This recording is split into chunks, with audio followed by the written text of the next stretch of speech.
Bonjour, je me sens obligé de sortir de ma torpeur pour réagir à cette vidéo qu'une amie m'a envoyée. Une vidéo dans laquelle le professeur Viviane Ndobiwole était en train de démontrer, d'analyser le budget du Cameroun. Dans ce budget, elle démontrait que le budget du Cameroun est en augmentation et que 30% des recettes de l'État sont consacrées pour nourrir le confort administratif de l'État.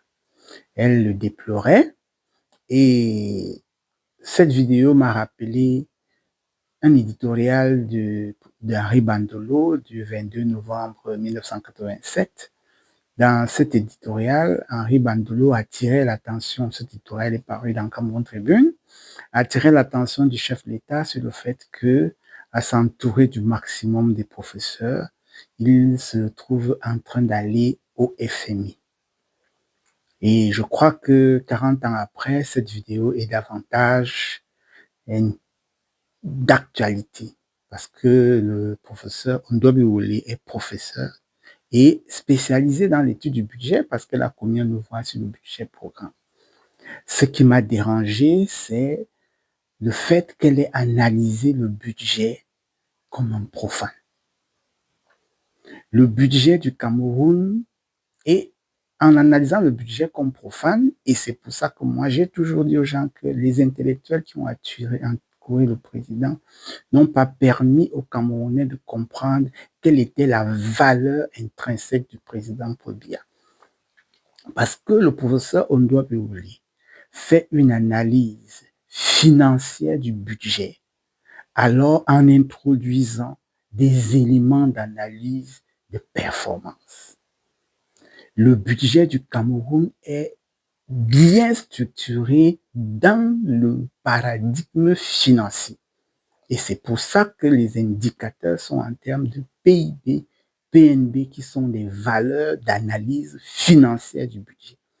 Elle ne peut pas critiquer le budget du Cameroun en disant que 30% des recettes sont consacrées à la dépense administrative, pour la simple raison que la performance en matière d'analyse financière du budget est financière. La recette, on la met là où la dépense peut engendrer la recette. Ça veut dire que le seul acheteur sûr, c'est l'État. Le seul pourvoyeur de recettes, c'est l'État, parce que dans la chaîne de production, dans la chaîne de dépenses, dans les marchés publics, c'est là-bas qu'on peut prélever au maximum les recettes. Donc, l'équilibre recette-dépense est garanti par le fait que la recette soit déposée au maximum là où on peut l'acheter. Et le seul sûr d'acheter et de fructifier la dépense en recette, c'est l'État. C'est pour ça que les dépenses, les recettes sont consacrées à la dépense, là où la dépense est sûre de générer des recettes. C'est ça l'analyse financière. Elle veut donc faire l'amalgame en y mettant la performance. Et c'est là que le président Paul Biya est parti du paradigme financier vers le paradigme socio-économique en passant en 2007 du budget des moyens au budget programme. Alors, l'erreur que fait le professeur Ndobiwole, c'est de faire une analyse financière en cherchant des objectifs sociaux. Elle doit premièrement savoir que il faut effectivement que nous passions, et c'est ça le problème du Cameroun, c'est ça les intellectuels du Cameroun, que nous passions de l'analyse financière du budget à l'analyse socio-économique du budget, que nous puissions vraiment passer du budget programme du budget des moyens au budget programme, c'est-à-dire partir de la logique recette-dépense à la logique outil, objectif, outils et résultats. Tant que nous y sommes, l'analyse, je la trouve très légère et elle crée un amalgame. Dans le contexte financier, l'objectif de ma vidéo était de dire que dans le contexte financier, dans l'analyse financière du budget, un budget, on prend la recette pour la mettre là où on peut au maximum dépenser.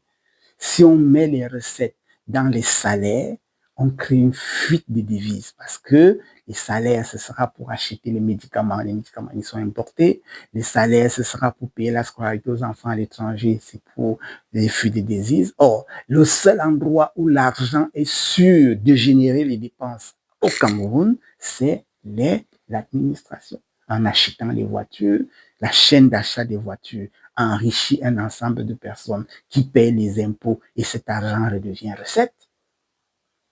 Et l'équilibre se fait donc en mettant beaucoup d'argent dans l'administratif.